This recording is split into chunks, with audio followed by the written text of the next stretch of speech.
Between the shores of the Atlantic Ocean and the Mediterranean Sea, along the Strait of Gibraltar, two continents, Europe and Africa, reach out to each other and almost touch. On the northern side of the strait is the town of Tarifa, Spain, as seen from a shoreline near Tangier, Morocco. Two continents, two countries, two cultures, separated by only a few miles. To the north, Spain developed a society far different from its European neighbours, and Morocco became the dazzling land of the south, unique in all of Africa.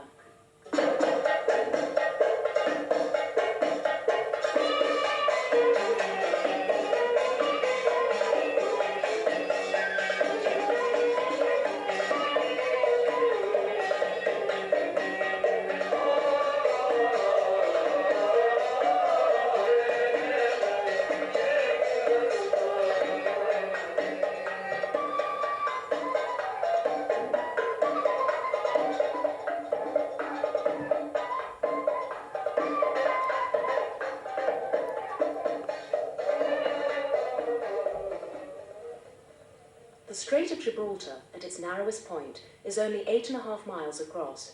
From prehistoric times, it has been a key access route in the spread of civilization around the Mediterranean region. Today, as in centuries past, Morocco is a link between continents. But more than that, it is a vivid, exotic blend of past and present.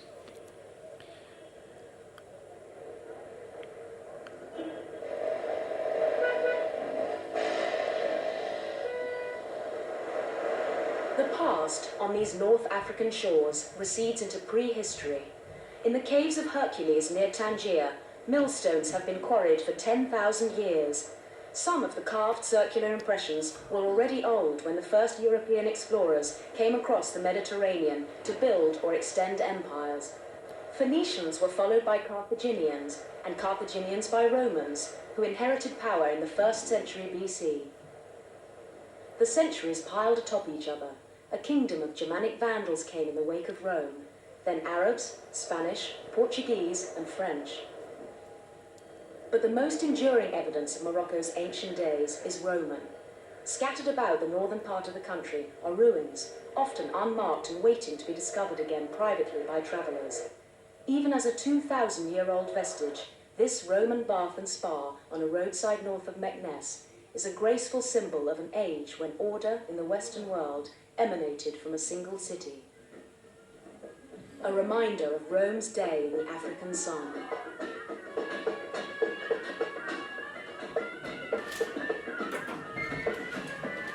The Romans never quite succeeded in conquering the proud and sturdy native people of their African province. The Berbers had already inhabited much of North Africa for 1,000 years. Their tightly organized tribal customs and strong social bonds survived virtually unchanged through another 20 centuries, and today there are about 200 main Berber groups throughout the country, all related to the great tribes whose remote ancestors adapted to the spectacular terrain and varying climates of Morocco. The Roumara tribe in the coastal foothills of the north, the Sanhaja in the western Rif and Atlas mountain ranges, the Imarazen in the high Atlas, and the Zanata in the oases of the Sahara Desert.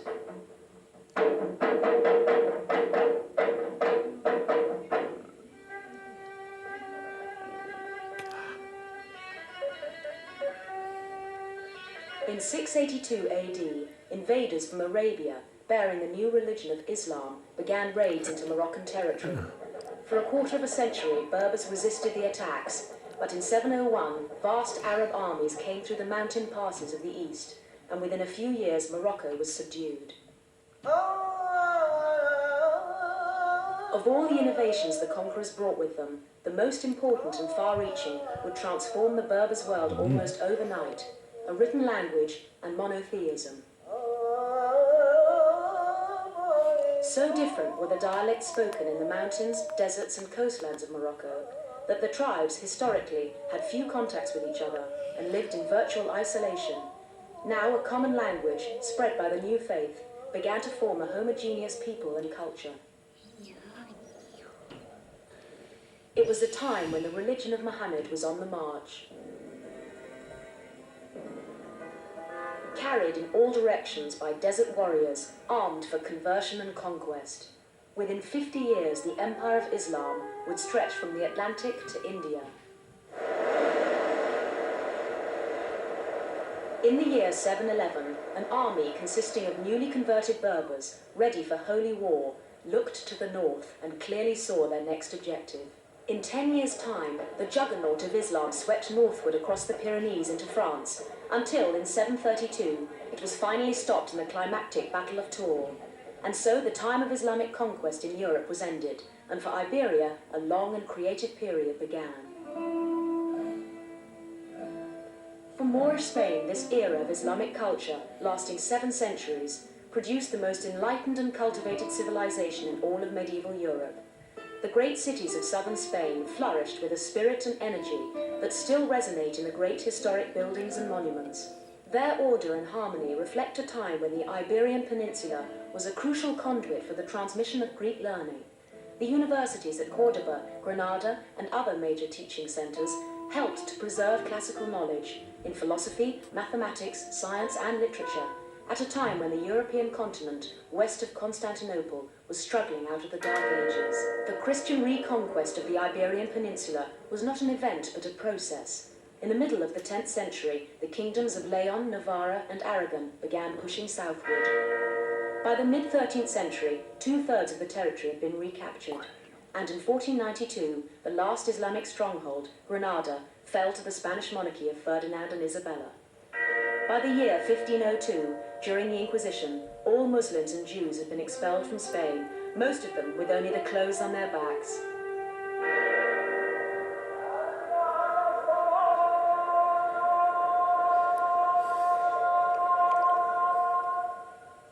For Morocco, the journey from the 16th century to the dawn of the 21st has seen the rise and fall of kingdoms and dynasties, of political intrigues by European colonial powers, and occasional warfare with occupying forces, and all the while a steady, irrepressible flowering of the native culture. It seems there has always been in this land a unique conception of style and design. Historically, it is a cross-fertilization of 3 traditions: the pure, primitive vision of the Berbers, with its color, energy, and boldness; from the Arabic vision, by way of Islam, an expression of order, authority, and command of visual space; and, in the past 100 years, in the cities, habits, and designs of day-to-day living that are European and decidedly French.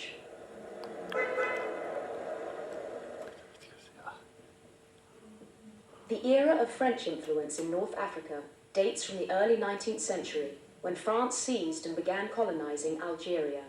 Next came a European scramble for power in Morocco. Finally, in 1912, a treaty was signed, making most of the country a protectorate of France. And so it remained for more than 40 years, until Morocco became an independent nation and constitutional monarchy in 1956.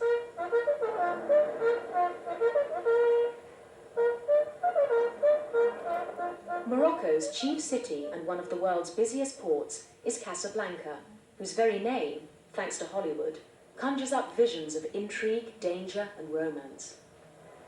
But in fact, this is a big modern city, just as much in motion and every bit as noisy, bustling, and vertical as major metropolitan areas of Europe and America. Casablanca's population is well over 2 million. Counting the larger suburbs, it is Africa's 2nd largest metropolis, after Cairo. Casablanca is also the country's financial hub, with banking and business connections to financial capitals around the globe. The shipping business in these North African waters dates from Phoenician times. Later, the Carthaginians had even more extensive trading relations. Nowadays, Casablanca's port is busy handling many of the same agricultural products that were shipped from here in ancient days. Citrus fruits, vegetables, olive oil, and also wine, most of which goes to the nation's #1 trading partner, France. The chief export, however, is phosphate ore, from which fertilizers are made. The world buys approximately 40% of its phosphate from Morocco.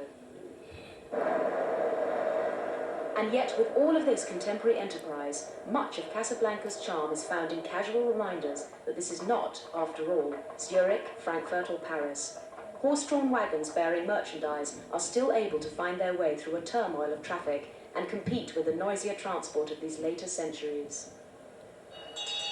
Water sellers still roam the streets in flamboyant costumes, ringing bells and offering passers-by a quenching draught from a shiny brass cup for a few pennies. It's a reminder of olden days, long before the profusion of bottled and canned beverages.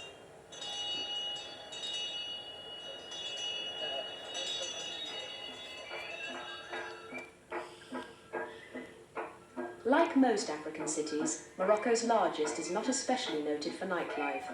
When the sun goes down, most people either head for home or spend a couple of hours socializing, often out of doors, but normally not beyond 10 o'clock. In Casablanca's city centre, a popular rendezvous point is the musical fountain, a changing mini panorama of light, music, water, and people.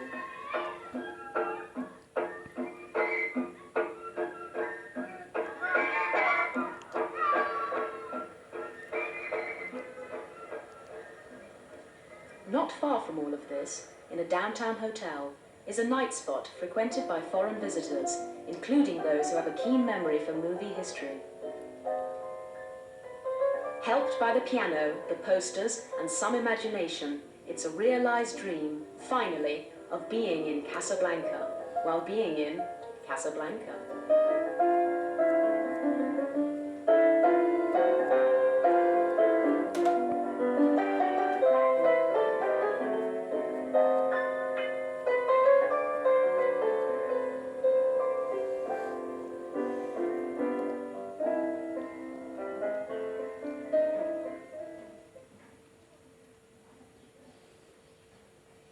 Historically, Morocco has been a tale of cities, and the names have a storybook ring: Marrakesh, Tangier, Agadir, Casablanca, Fez, and Rabat. Capital city, residence of the king, and seat of government for the better part of 100 years. At the beginning of the 20th century, before anyone dreamed that trains would one day be arriving here, Rabat was not much more than a quiet town, one that had known bigger and better days long ago. But in 1913, the French chose it as their administrative centre during the Protectorate years, and in 1956, it became the capital of independent Morocco. Now, Rabat is the second largest city in the nation, and like other metropolitan areas of the north, growing fast.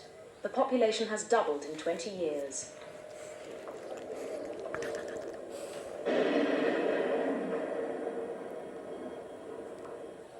Yet despite the pressures of urbanization, Rabat retains the atmosphere of a much smaller city. Its old walls and battlements are still intact, although a different kind of traffic passes in and out of the main gates in these modern times. Rabat's settled atmosphere seems to emanate from its palm-lined boulevards, public gardens, government ministries, and foreign embassies. Its history reaches a good deal farther back in time than that of the French Protectorate. The town was founded in the 10th century on the ruins of a Phoenician and later Roman port, and a 12th century conqueror, Yaqub el-Mansur, Mansur the Victorious, made this the capital of an Islamic empire stretching from Tunisia to northern Spain.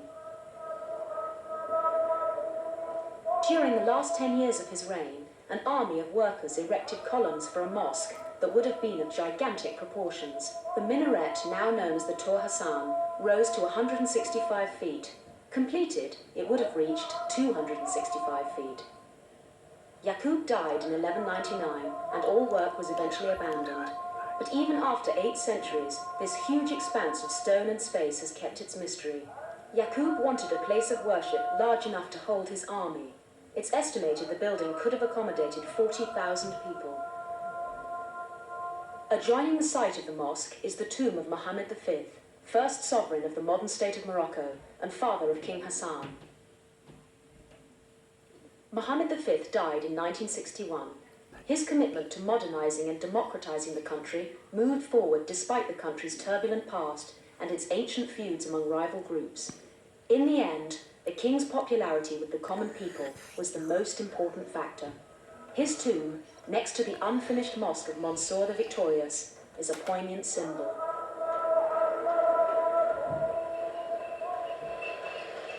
Morocco today is undergoing the same basic social transformations that are changing the rest of the world, not just the so-called Third World. It's true that fewer than half of all Moroccans live in the cities, but that number grows each year, with a steady drift of population from the countryside to urban areas. It's also true that the day-to-day life of the mountain and desert Berbers hasn't changed very much over the centuries.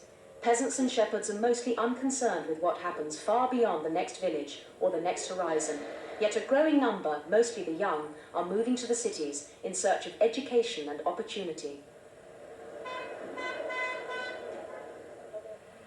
Meanwhile, another powerful economic force has been at work, changing the landscape of the country: tourism. Resorts like this one on the edge of the Sahara Desert hire workers from local villages. Those with some knowledge of a European language, especially French or German, have the best chance of employment. Centuries come and go, and signs of the times are not hard to find in Morocco. The king's publicly displayed photographs may show a man in a fashionable business suit, or in a long jalaba with hood. Some of the most conspicuous symbols of change are to be found in almost any village or city street in the form of women's attire. Morocco has always been more open socially than many other Islamic countries, and robes and veils are by no means obligatory. As a rule, traditional dress is seen most often in the countryside, but there's no hard and fast rule about such things. Generally, caftans and veils are worn by older women, and yet a large percentage of the younger ones simply choose to wear or not to wear at their own discretion. The flowing fabric and mysterious veil can be very elegant indeed, a pleasure to see and to be seen in. And beneath the robe, the jeune femme Maronaine may just be wearing jeans and a blouse. Or on the beach, considerably less. Still, there remains a vast social gulf between the middle-class working women of the cities and those of the mountains and desert. Among the Berbers, it's always been the women and young girls who have shouldered what seems like a man-sized burden. A journey through the back roads of Morocco reveals many poignant illustrations of this, such as the harvesting of grain in the high Atlas Mountains. The beauty of the land combines with a feminine beauty that is powerful and timeless.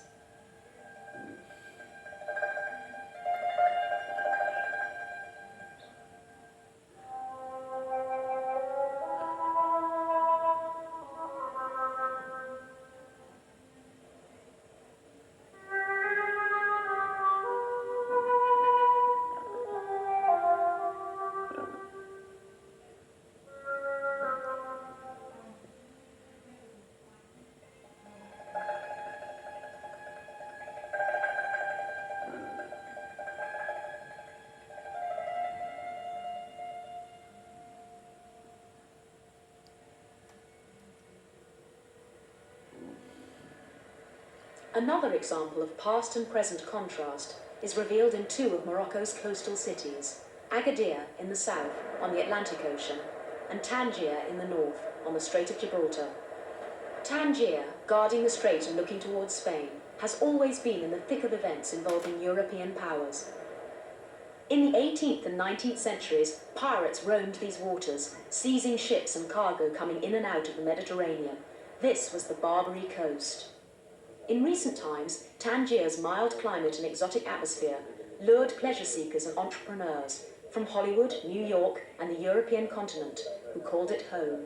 For decades, it was an international city, independent of the French protectorate, with its own tax laws and banking networks.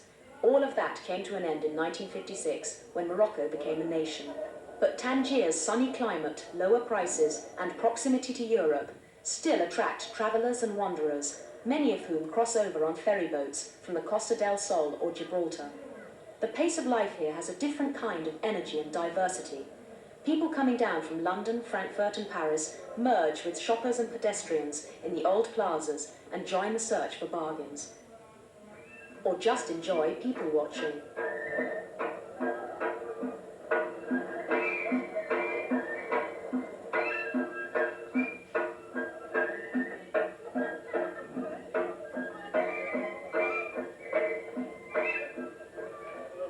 Tangier's friendly but faded whitewashed setting endures, even though the mysterious characters, the millionaires and expatriates of the pre-war years, have fled or passed away. Gone are the days of Tennessee Williams, William Burroughs, Tallulah Bankhead, Malcolm Forbes, Barbara Hutton and Truman Capote, all of whom lived and loved here. But it remains Tangier la Blanche, Tangier the White, poised at the edge of the strait, roots in Africa, mind drawn between continents.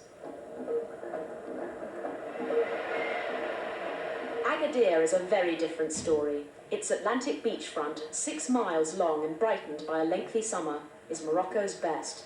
It has given shape and tempo to an entire resort community, one that had to be built from scratch after a nightmarish earthquake in February 1960 that claimed 15,000 lives and destroyed almost 4,000 buildings. From the rubble, all of this was built.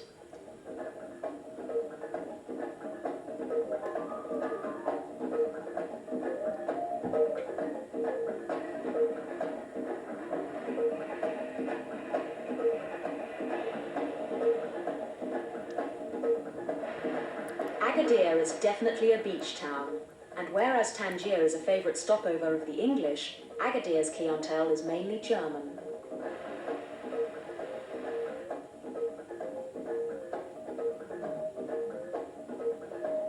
Many of the natives shrug, shake their heads and say, Agadir is not Moroccan, not truly so. Meantime, the big business of satisfying vacationers grows more and more profitable, while the landscape and skyline come to resemble seaside resorts from Monte Carlo to Maui. But this is Morocco, and there is a difference.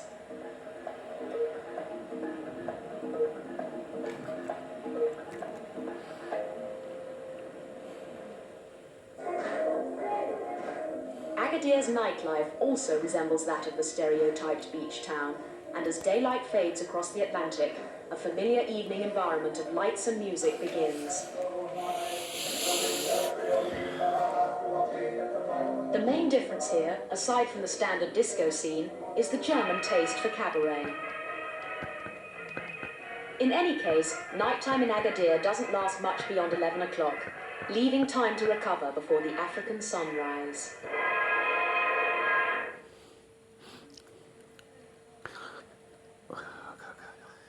Less than 100 miles inland from Agadir, the old walled city of Taroudant keeps a rhythm of life more attuned to the rest of the country. Taroudant was the capital of a 16th century Moroccan dynasty. Its location in a valley alongside the Sousse River, between the mountains and the sea, made it strategic and, for a time, wealthy. Its cotton and sugarcane were shipped off to markets in Europe. When those crops were developed more abundantly in the West Indies, the fortunes of Taroudant declined, and Marrakesh became the dynastic capital. But there remains today a kind of stateliness about the city, as if it remembers something about itself that is lofty and monarchic. It is an atmosphere revealed by the excellent condition of its walls and the orderly flow of people in and out of the older section of the city, known as the Medina. And there is the expression of design in plazas and courtyards, with ornate fountains and cool shadows that change the quality of light as well as temperature. All of this amid luxurious tropical growth and a typically Moroccan profusion of man-made rectangles, circles and squares in white, grey, blue, green, yellow and shades of red. In Taroudant there is a fine museum with more artifacts expressing the Moroccan passion for colour and abstract design. Because Muslim doctrine had forbidden the representation of animate life, artists created stylized plants, flowers and geometric forms, and showered them, it seems, on virtually everything.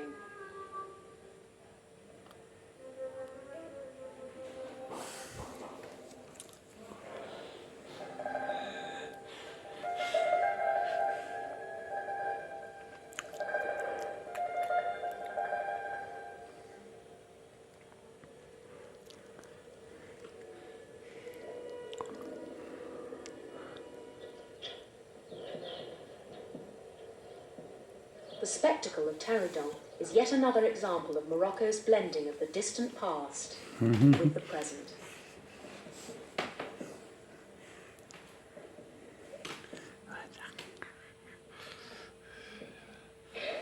About 100 miles north of Agadir, along the coast, is another historic city, one whose name describes this panorama in a single word. Essaouira comes from the Arabic word for picture.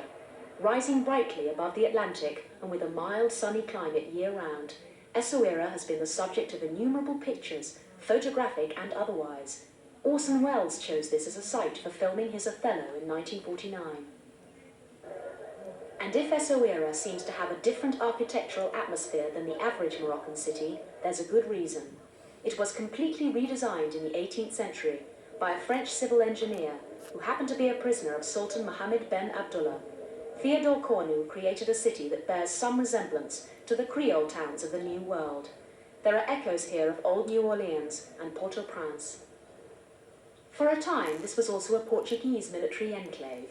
Walls, fortifications, even the cannon positioned above the harbour seem ready for a pirate attack at any moment. Some of the old weapons, in fact, still bear the insignia of Aragon and Castile.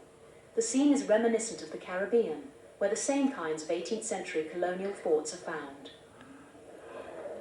Essaouira is quite an ancient city, once known for its production of a rare purple dye made from shellfish, which coloured many a Roman toga, and it was a gateway city for caravans coming across the Sahara from Timbuktu, bearing gold, ivory, and slaves for export. Today, the city lives mostly on commercial deep-sea fishing. Its fleet of small, colourful boats hauls up much of the seafood that is consumed in southern Morocco. The old name of this place was Mogador, a Berber word meaning well-kept. Now, Essaouira, a picture sharp and bright on the Atlantic.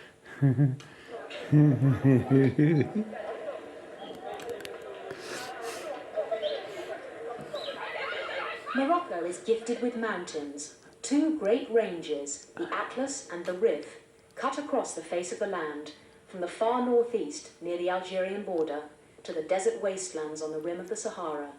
Their peaks, valleys, towns and villages are among the most beautiful in the world. The Rif begins its climb gently from the rich agricultural land not far from the northern coastal region. Now and then, across the higher foothills, sheep and goat herders range, seemingly oblivious of the highway and its occasional troop of strangers. It is a scene unchanged in 1,000 years.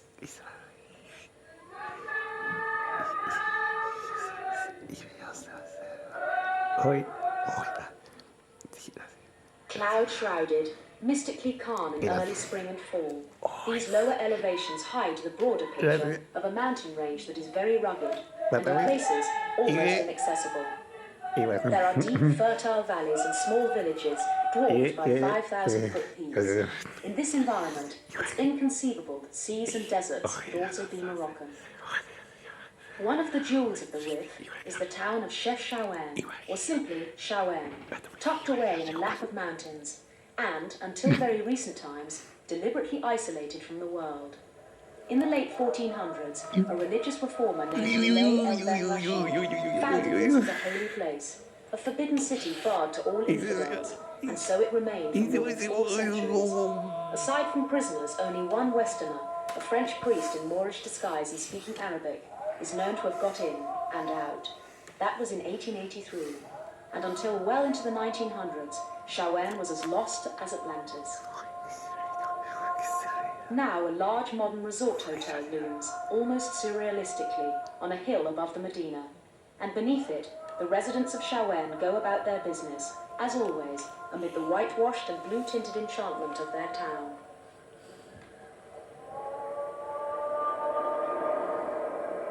Roughly 50% of Morocco's total population of 26 million is under the age of 16. This compares with 15 to 20% in more developed countries. The government has launched a number of family planning projects, and there are indications that the ratio of young to old is shifting. In the meantime, the children of Morocco are in virtually every vision of the country. In remote mountain areas, from early morning till evening, the younger children in a family are most often seen with the grandmother. The parents and older sons and daughters will be off tending animals and crops.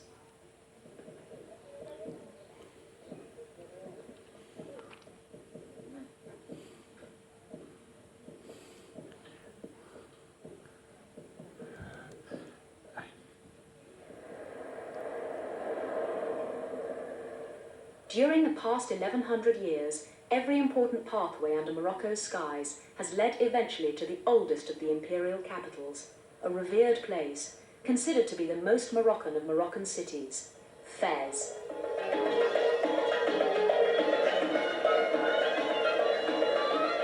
Exotic, mysterious, crowded, noisy, Filled with a turmoil of buying, selling and negotiating that's been going on for ages, the old Medina of Fez is like a dream that's very much awake.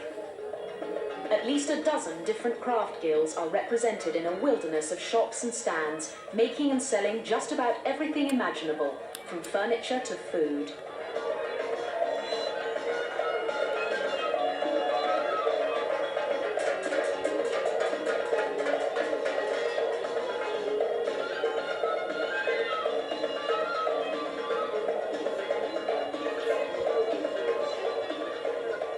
Among the most sought-after items of merchandise are beautiful handmade Moroccan rugs, which often have considerably higher price tags in the carpet markets of Europe and America. Moroccan carpets are completely different from all the carpet that you find all over the world, because the beginning of rugs in Morocco had started with the nomad people, the Berbers, that used to be in caves, tents, and they used to make them living only from the agriculture and animals. They used to occupy the wool to have this carpet made to sleep on them, to make them on jalaba and sort of things, against the cold weather. The prized carpets of Fez are of 100% lamb's wool and often woven by Berber women at looms in the showrooms. Potential buyers may be given a quick lesson in the craft of weaving and allowed to put a few knots into a work in progress as a kind of signature. A Berber carpet purchased in Fez can be a considerable bargain, depending on the buyer's negotiating talents. Among the most important of the craft guilds of Fez is that of the tanners, whose work quarter has not changed since medieval times. The old stone pits containing the dyes are supervised by master tanners, each of whom has several apprentices and itinerants working for him.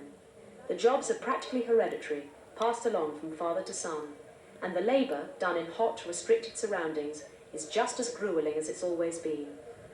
The stench of animal skins and of the dye, which is mixed with cow urine, can overpower anyone not accustomed to it.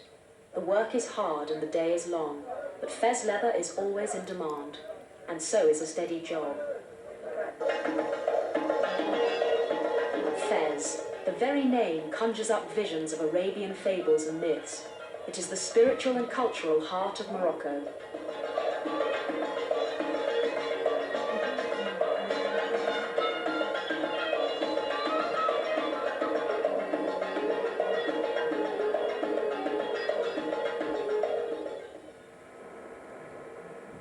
The roads across the Rif can erase the ideas that Morocco is a sun-baked desert. At higher elevations, winter lingers into May, and some of the towns, with pitched roof houses amid pine forests, look amazingly Bavarian and Austrian. The broad, warm valleys and flatlands to the north and west of the Rif are the country's prime agricultural territory. Oranges are a principal export crop, and they grow in profusion thanks to an ambitious irrigation network fed by a series of dams. Oranges are a symbol of the country's growing agricultural wealth. And of course, so are the endless miles of olive groves that seem to be a part of every rolling landscape separating the ranges of Moroccan mountains. A surprising roadside encounter in Morocco has to do with trees and goats. Goats have a taste for the leaves of the argan trees, which grow in citrus and olive country. Watching these animals ambling and grazing confidently on limbs 12 feet above the ground helps one to connect the phrase sure-footed to the word goat.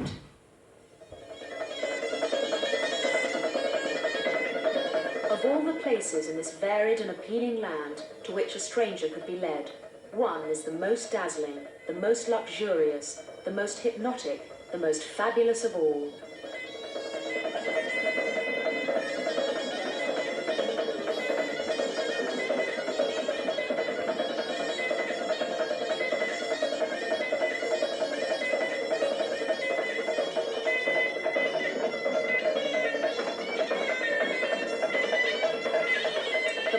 Jamar El Fanar, in the heart of old Marrakesh, with all its clamour and confusion, represents only a small part of the city's incredible diversity.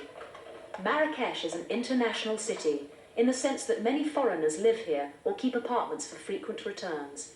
Artists, writers, and various entrepreneurs from Europe and Asia have known Marrakesh for many years. One long-time resident says the city has a quality of uniqueness, like that of Venice.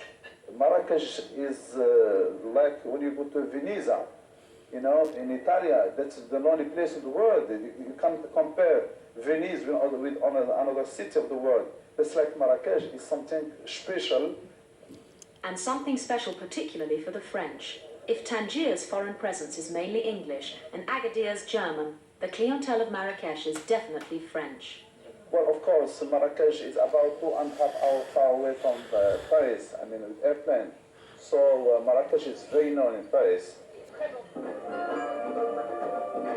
Well known long before the phrase jet set came into vogue, the city in fact was a favourite watering hole of the so-called rich and famous before, during and after the two world wars. Winston Churchill was a frequent visitor to Marrakesh and stayed faithfully at the same hotel.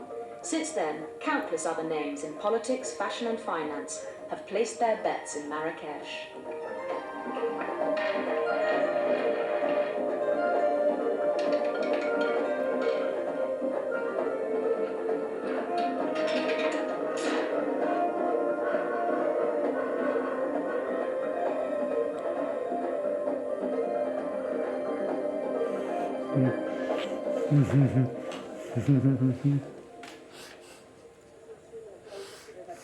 With the snow-covered high Atlas mountains providing a backdrop, Marrakesh confidently presents itself as a visual feast, and in a perfect location, close enough to the Sahara to be warm, and close enough to the Atlas to avoid the desert's burning heat.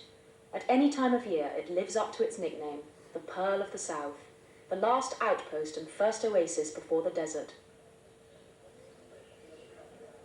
Like most old and venerable cities, Marrakesh grew up within walls, and these began to encircle the city in the second half of the 11th century.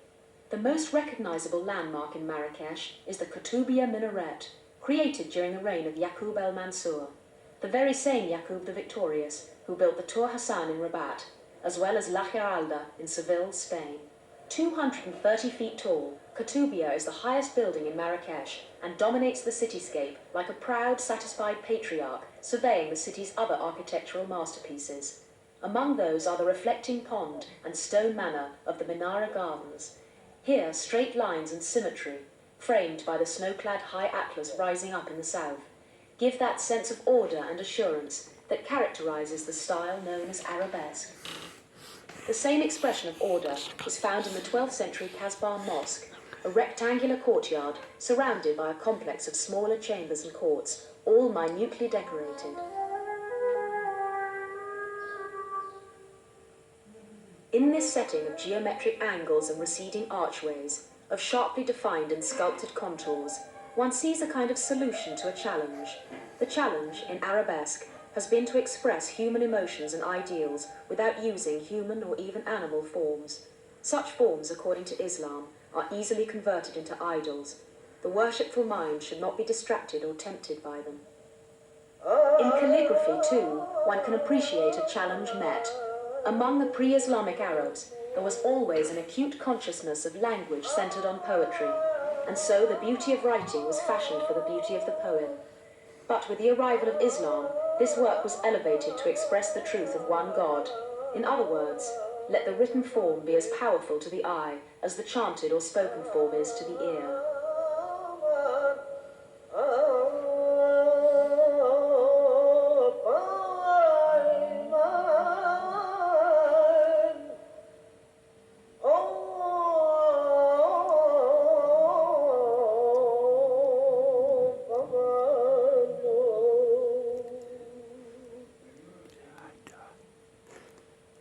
In contemporary architecture, Moroccan design comes to fulfill some plainly secular purposes, but the same general use of space and forms is apparent, even in swimming pools and commercial buildings. All of this in a forest of palms and flowers. Back at the Place Jamar El Fanar, the racket, colour and confusion continue non-stop. It is a huge, spontaneous outdoor carnival, jammed with beggars, fortune-tellers, hustlers and all manner of wild, unorganised entertainment.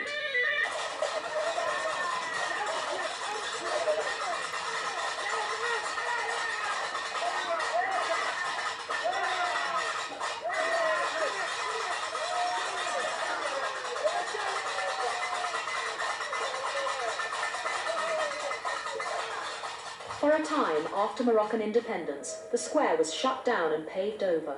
What followed was outrage, and soon enough the city fathers realised that they had cancelled the greatest show on earth. And so the crowd and its chaos returned with a blessing, and has carried on perpetually since that time, in the heart of a sophisticated and elegant city. Just to the rear of the square is an entrance to the old souk, or marketplace. Here are most of the same crafts and shops that are to be found in the souk at Fez, but with a different atmosphere, less concentrated, less frantic. It's possible to step aside, away from the action, and just watch.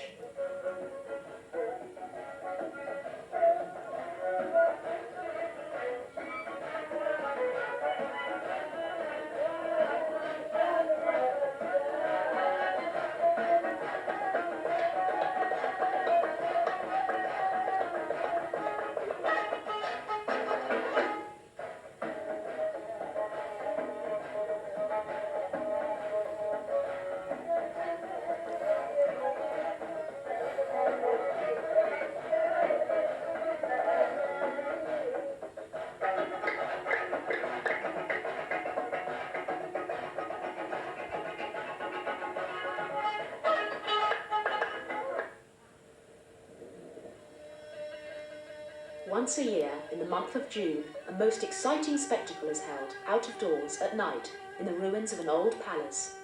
The folklore festival of Marrakesh, held for the first time in 1960, brings together dancers and native entertainers from all over Morocco. Each of the performing groups represents a tribe, from the coast, the Rif, the Atlas, the desert, and each tribe is recognisable by its costumes. These are not professional entertainers. They are people from the villages, doing folk dances which they've learned from elders. The exact styles, steps and cadences used by the individual tribes have been passed down for ages.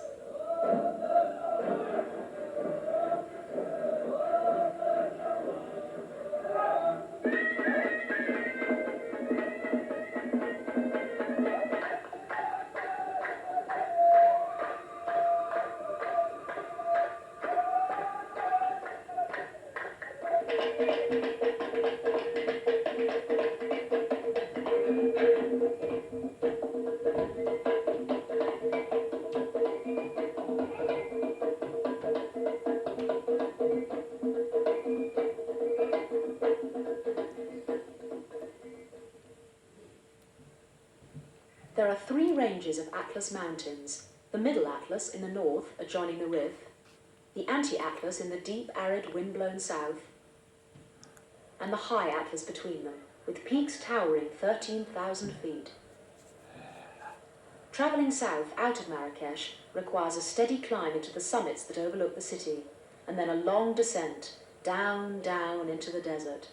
The trip will end in a different kind of mountain range, in the enormous shifting sand dunes that wander across horizons, eventually to Mauritania and Algeria. Much of Morocco would be desolate and uninhabitable were it not for the snow that melts into rivers and streams, tumbling down from rocky heights to water the immense dry country south of the Atlas and south of the Rif.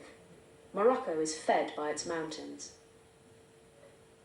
The Dra River gathers itself out of these sources in the High Atlas and goes meandering through desert valleys and flatlands en route to the sea.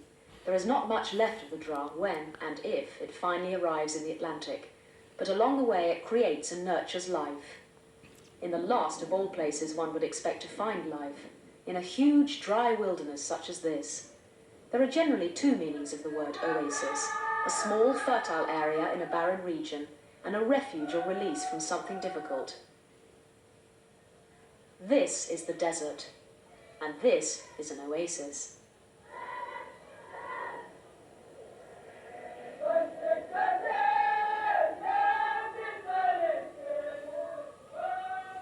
From November through to April, desert temperatures are mild during daytime, but surprisingly cold at night. In May, the season moves inexorably towards summer. Slowly at first, then vehemently. At dusk, heat haze produces layer upon layer of maroon, pink and orange on receding layers of mountains. The road from Marrakesh into the south is known as the Route of 1,000 Kasbahs.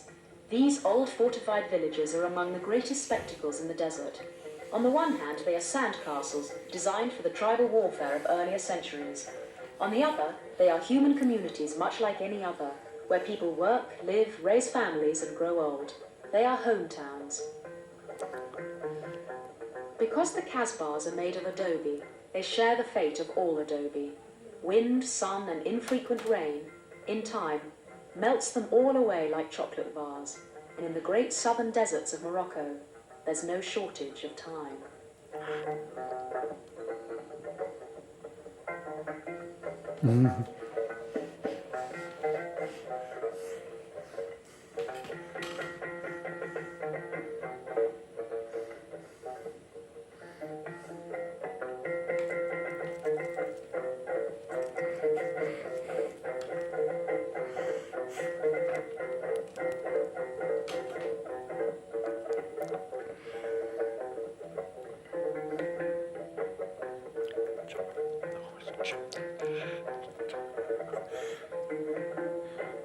But nothing is actually lost. The adobe is just the desert in another form, aided by some palm fibre and by long-forgotten water that began its trip as snowflakes in the high Atlas. Besides, the people that made one Casbah can make another Casbah. And they do.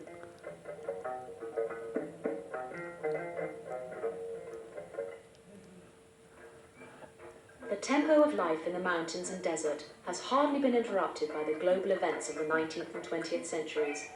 People still walk miles to buy, sell and congregate at the souk, which is held weekly at one village or another. The same ancient commodities are exchanged or purchased. A goat, fruits and vegetables, piles of fragrant spices and herbs, and gossip.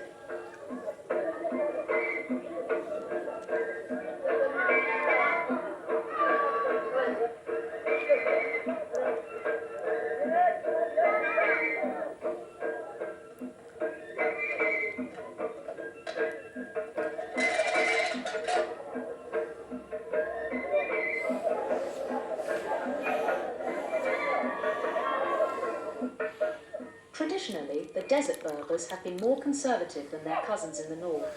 Women almost always dress in black, and have for countless generations. Politically, the desert south is staunchly royalist. The king is revered. In a deeper sense than any politics, conservatism here is a practical response to the environment, a way of coping, working, making the best of things, an attitude that grows out of the leanness of the land itself. The same applies to the deeply religious character of the South. Islam, with its simplicity and moral clearness, was born in a desert. Little wonder that it should find its home again in one.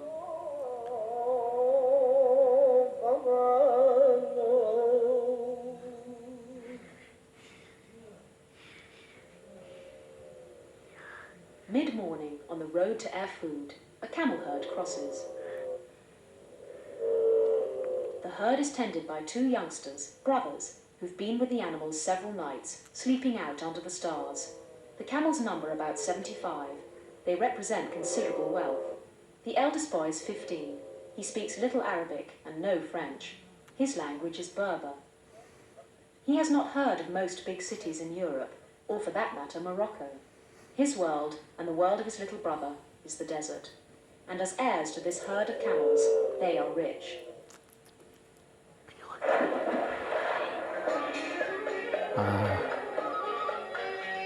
In recent years, the government has encouraged the building of resort hotels in the desert south. The result has been a creation of instant oases in formerly underdeveloped areas, now being enriched by a flow of francs, Deutschmarks and dollars brought by vacationers.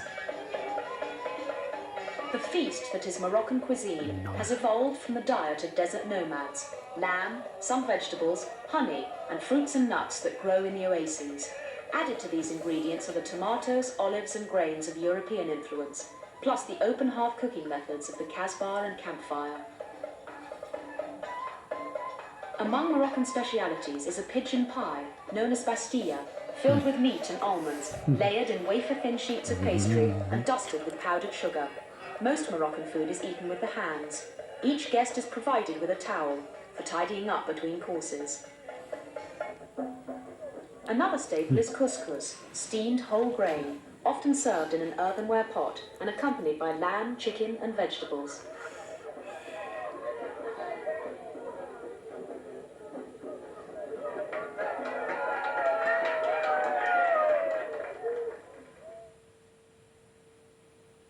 About 4 hours south of Erfoud, the road gives up and only tyre tracks lead out among the dunes.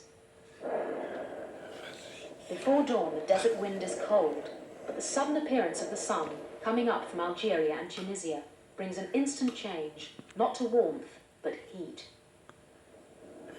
The light reveals an incredible world of shifting forms, shadows and brightness, stretching away indefinitely. If it seems oddly familiar, there's a reason. The Moroccan soundscape has been used by movie makers for decades. Among many other productions, it was right here that much of Lawrence of Arabia was filmed. But movie memories are quickly blown away by the sheer scale of the real Sahara Desert. The experience of being in the midst of it is indescribable.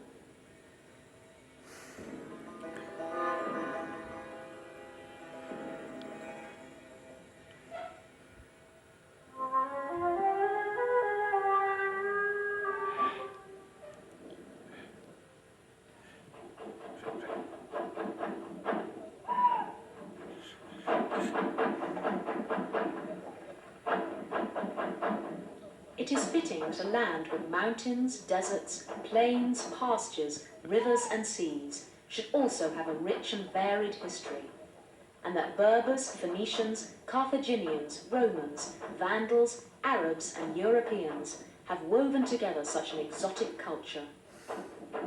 Morocco, a link between continents, a bridge across time.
Jamaica is a large island, nearly 150 miles long.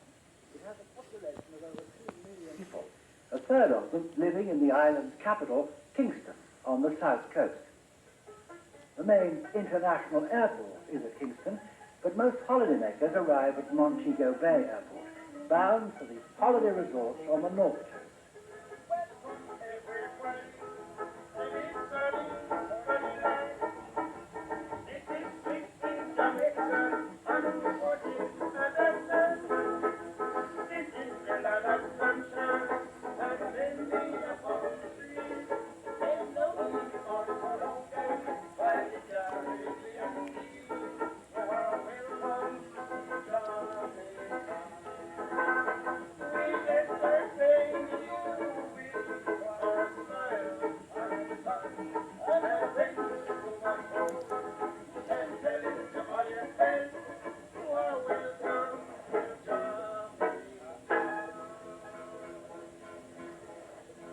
About 8.5 hours direct flying time from the UK Jamaica is a member of the British Commonwealth, so British visitors need only their full passport to enter the country. A visa is not required. Remember, though, that when you fly out again, there is a departure tax of £8 to pay, so keep some dollars for this. Taxis are easily available at the airports and in the main tourist areas, but make sure the license plate carries the letters PP, which means you're covered with public passenger liability insurance. A very good afternoon to you, Western Jamaica. We're tuned to 97.2 FM and 700 on your AM dial. The sound of JBC Radio West, located in the heart of the Magic City, Montego Bay. It's 88 degrees Fahrenheit, a beautiful afternoon, and as always, Montego Bay, or Mo Bay as the locals call it, is Jamaica's second most important town after Kingston. Here you'll get a real taste of Caribbean life and the island's people, most of whose ancestors were brought over from West Africa by the Spanish and British to work in slavery on the sugar plantations. Life for many Jamaicans still isn't easy, and they rely heavily on tourism for their survival. On every corner, they'll try to sell you something, or ask for a few dollars to show you around.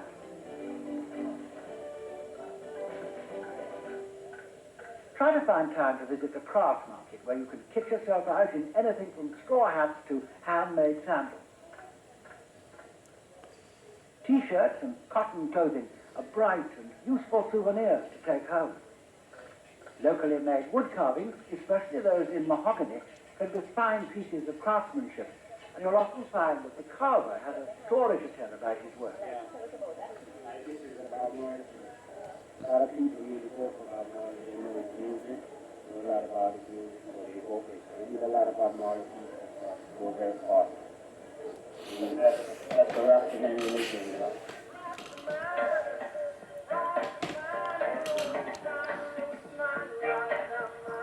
Bob Marley, who introduced reggae music to the world in the 1970s, is revered as something of a national hero.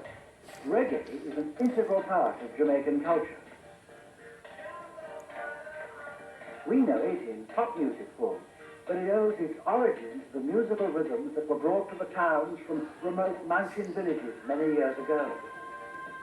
Every summer, Mo Bay is home to the reggae sunsplash, and an already lively town with plenty of bars, restaurants and nightlife becomes positively frenzied.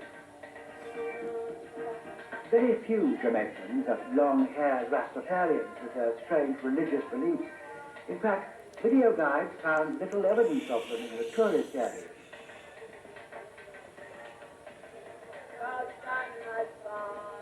The island is a melting pot of races and nationalities, mainly of African origin, but the Christian church has a firm hold on Jamaica, and today most people follow some form of Protestantism.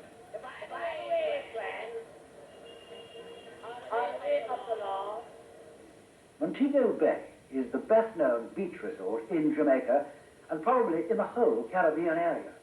It's been a popular spot for holidays since the 1920s, when the likes of Noel Coward retreated to hotels on the outskirts of town. Both he and Ian Fleming of James Bond fame had luxury homes near Montego Bay. It has a scenic location on which some of the hotels are perched, enjoying fabulous views over the bay. Many of the hotels attributed to Montego Bay are in fact several miles outside the resort centre, along a coast studded with beaches that are naturally protected by coral reefs. If it's peace and tranquility you require, then one word of warning. The airport is right in the main tourist area near the sea, and some hotels close to it do inevitably suffer from aircraft noise. According to history books, Christopher Columbus arrived on the north shore of Jamaica in 1494 at what is now called Discovery Bay, and wrote in his log that this was the fairest isle that eyes have ever beheld. Visitors today are likely to agree with him, many discovering the islands for the first time aboard one of the Caribbean cruise ships.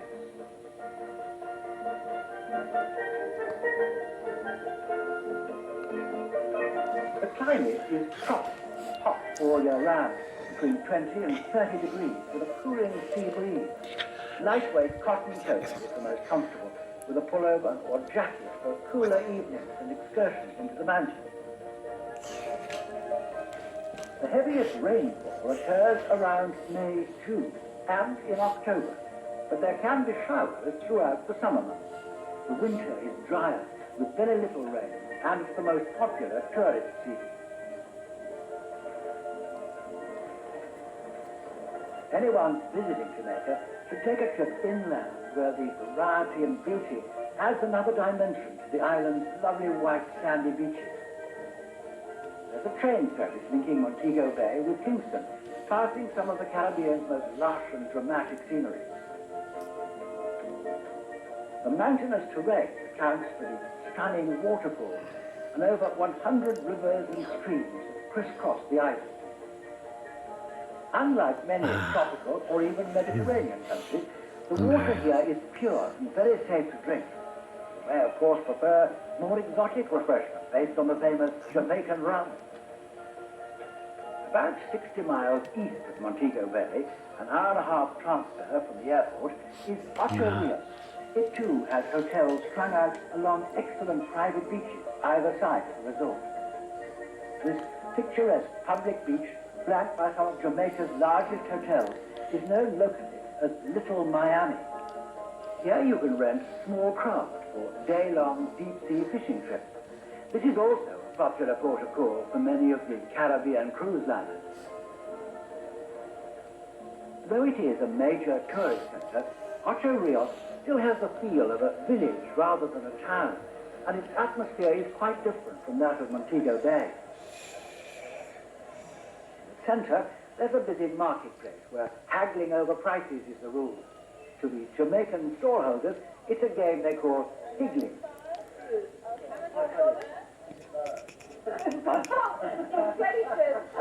The local produce from the street vendors is good value for money, but you find very few tourists venturing into some of these colourful markets.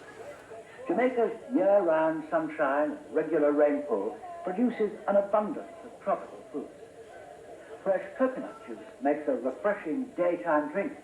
When you finish, the jelly will cut off a slice so you can scoop out the jelly. Here too you'll find a very modern shopping centre with duty-free shopping for visitors. Select your favourite brand from Jamaica's best-known drink. The currency here is the Jamaican dollar, although US dollars are readily accepted, though not a legal tender. Credit cards are accepted in many shops and restaurants and at most hotels, and US traveller's checks are easier to change than sterling ones. Exchange your money in a bank or your hotel. It's not wise to be tempted by any black market rates. Ocho Rios is rich in colourful plant life. Hibiscus, oleander, poinsettia, bougainvillea and orchids grow freely. If you're lucky, you might get a guided tour around your hotel grounds. For one of our native trees, and this is what our Kenyan used to make, like their house, around the side of their house. They use a thatch palm for the roof. Also they used to make like rafters. If you go to the craft market, you will see like they're selling the red stripe cup, drum guitar from bamboo, necklaces, ashtrays, things like those. This is an excellent base for sightseeing excursions, which can be booked at all hotels or through the local tourist office. In the middle here, you will see orchids, and these orchids are from special families, and they require... Carinosa Gardens gives visitors a chance to learn about Jamaica's plants and wildlife at first hand. They grow directly by air. These are in the middle. They're from the families of vandas, terrace vandas, also dendrobiums. And Jamaica is rated third in the category of orchids. There's a chance to see some of the underwater life that Jamaica is famous for. And there are 20 acres of gardens to explore, encompassing a tropical rainforest and a walk through aviaries. Another popular stop on sightseeing tours are the Shore Park Botanical Gardens. Set high on a hill above Ocho Rios, they have fine views over the town and coast. Don't miss a visit to Dunn's River Falls. Every day here, a swarm of tourists and Jamaicans defy nature by climbing up the falls, through the cascading water, that bounces for 600 feet to the beach below. The water is icy cold and a cooling break in the heat of the day. Jamaicans say, if you've never been to the falls, you've never been to Jamaica, because it makes you 20 years younger. If you don't fancy the climb, you can take the dry route up a path alongside the falls. For something a little less strenuous, try river rafting, made popular by the long-time Port Antonio resident, Errol Flynn. There are several rivers where you can spend a gentle hour or two drifting through lush scenery under the helm of an expert raftsman. East of the town is the Prospect Plantation, where you are towed by a tractor through acres of pineapple and banana groves. If you prefer, you can make the tour on horseback along prepared trails. You can have a go at shinning up a coconut tree too, but nobody tried it on our trip. It's an acquired skill, as is splitting the coconut once it reaches ground level. Lots of exotic fruits are cultivated here for export, and visitors are encouraged to sample them. And the breadfruit that makes our national dish. At this stage, the act is said to be poisonous, so if you eat it now, you'll kick the bucket. From Ocho Rios, the road leading to Kingston passes through Fern Gully, home to some of the most luxuriant greenery you'll find anywhere in the world. It's a dried-up river, and these days it's a tourist attraction. On our 4-mile drive, we were told you pass some 500 species of ferns. At the top, you can pause to admire the view into the hills.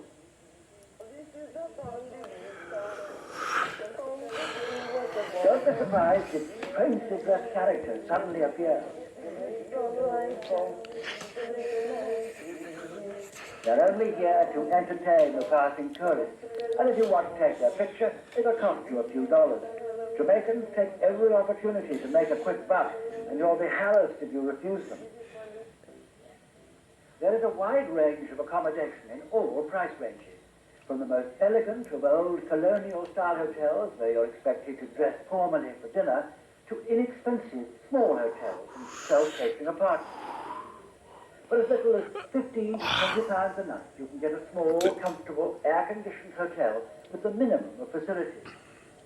At the top of the range, there are hotels like the Half Moon Club and Trial, both of which have their own golf courses, where you can expect to pay up to £150 per night for a double room in high season.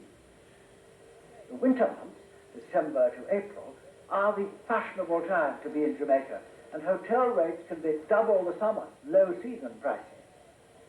Jamaica is unique in having quite a few all-inclusive hotels, where the package price includes all meals, snacks, drinks, entertainment, and sports with instruction. So you'll never have to dip into your pocket during your holiday. Even tipping is discouraged in these hotels. First, we're going to start from the back here. We have Squeezehead, the famous underwater photographer. I'm Squeezehead, over here. He was basically taking a video camera down, trying to make everybody a movie star. So we want If you enjoy a full schedule of daytime sports and nighttime shows, contests and discos, one of these could well be the place for you. Beautiful. Some cater especially for families or singles, but others, like couples and the Sandals resorts, are aimed only at couples and tend to attract a lively, younger clientele. Love is all I am needing.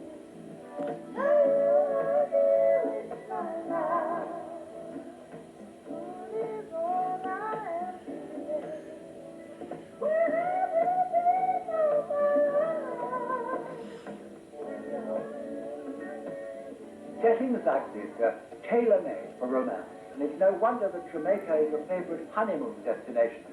With a day's notice and your birth certificate, you can even get married here, and the marriage is legal in Britain. Together after God's ordinance in the hellish stakes of matrimony.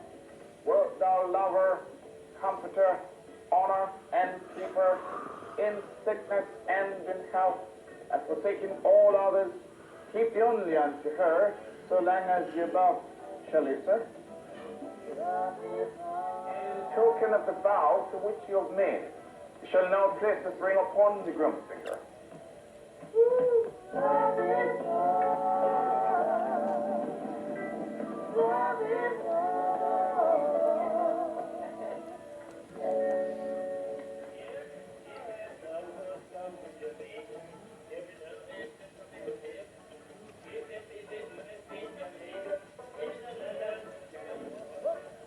Hotels generally provide standard international cuisine in their restaurants, designed primarily to suit the American palate.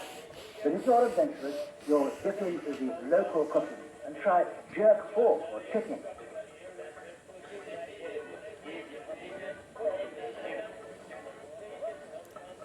Jerking simply means slow grilling under a charcoal fire so that the meat is tender and tasty.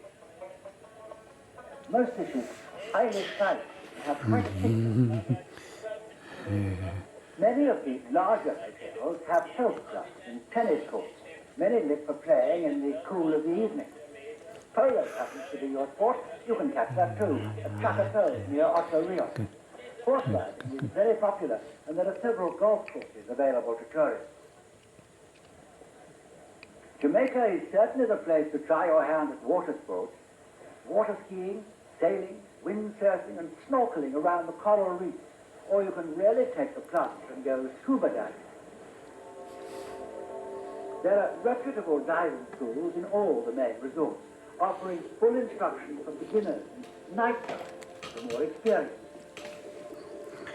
Many underwater scenes from some of the world's great films were shot in the crystal clear waters around Jamaica. You too can hire a video camera to capture this amazing underwater world.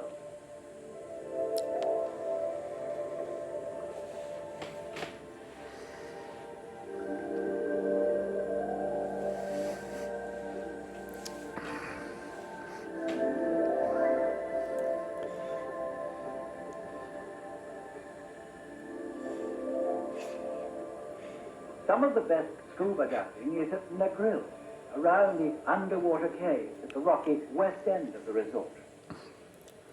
Compared with Mo Bay and Ocho Rios, this is a sleepy place where most of the hotels are informal and relaxed. For many holidaymakers, a cottage in Negril sums up what Jamaica is all about. You won't find many shops in Negril, but there are plenty of bars and restaurants where you can laze the day away until it's time to watch the sun go down from Rick's Cafe.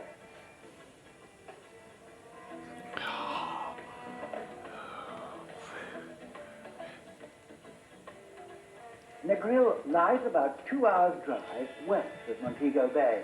Here you'll find 7 miles of soft white sand on some of Jamaica's most splendid beaches. Here, the laid-back lifestyle seems to attract the younger generation. All you need to pack is a very brief bikini. Some beaches, even that is overdressed. The phrase you'll hear often in Jamaica is no problem. It means everything's fine. It means relax, lie back and enjoy yourself. It's a phrase that perfectly sums up Negril.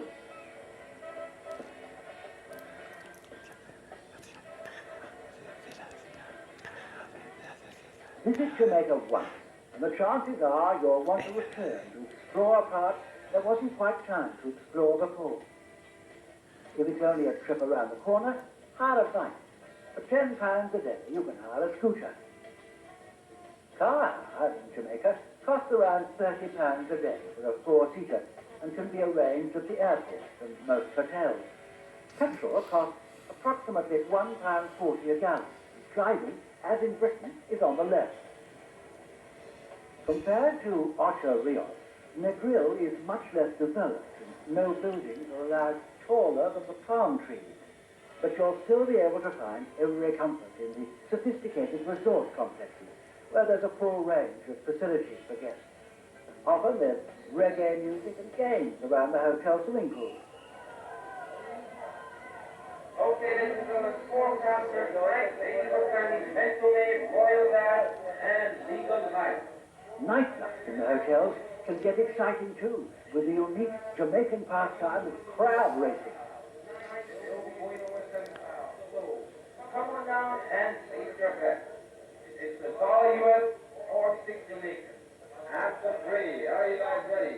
1, 2, 3. Here we go. Breaking away first is the blue color. Blue color, here we go. Let's go. Right up on the outside. Ladies and gentlemen, on the outside also. We have the red crab also, red light. Representing, and we have the blue color.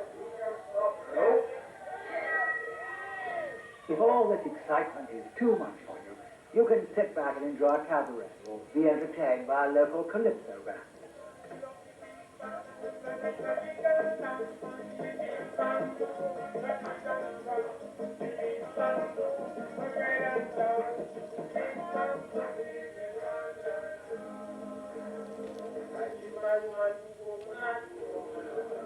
She said, darling, that is okay.